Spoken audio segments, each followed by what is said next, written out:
এসো এসো, বস বস। মা, আপনি ভালো আছেন তো?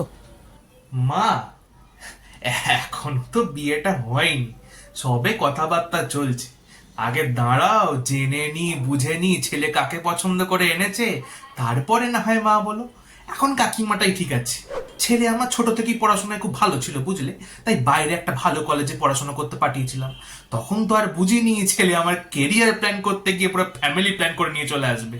এমনিতে দেখো আমাদের বাড়িতে লোকজন আছে, কিন্তু তবু যদি কখনো এমার্জেন্সি হয়ে পড়ে, ওই কিছু কেমন রান্না জানো তো, মানে ধরো ওই ভাত ডাল পোস্ত কুমড়োর তরকারি শুক্তো, মাছ মাংস ডিমের ঝোল এইসব। এগুলো এমার্জেন্সি? বলছি ওই বাসন মাজা কাপড় কাচা ঘর ঝাড় দেয়া ঘর মোছা এইসব মোটামুটি পারো তো? না মানে লোক আছে, ওই এমার্জেন্সির জন্য বলছি আর কি। আচ্ছা বলছি, তোমরা আবার ওই অতি পাকা ছেলে মেয়েগুলোর মতো ভেবে রাখো তো যে লেট করে বাচ্চা নেবো। দেখো বিয়ের 1 বছরের মধ্যে কিন্তু আমার নাতি বা নাতনি চাই, তার 2 বছর পরে আর একটা হলেই চলে যাবে।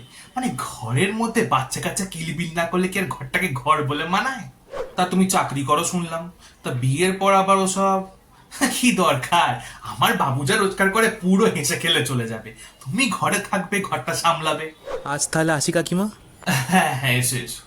তোমার সাথে তো কথা হয়েই গেল, এবার বাকি কথাগুলো নয় তোমার বাবা মার সাথেই বলে নেবো।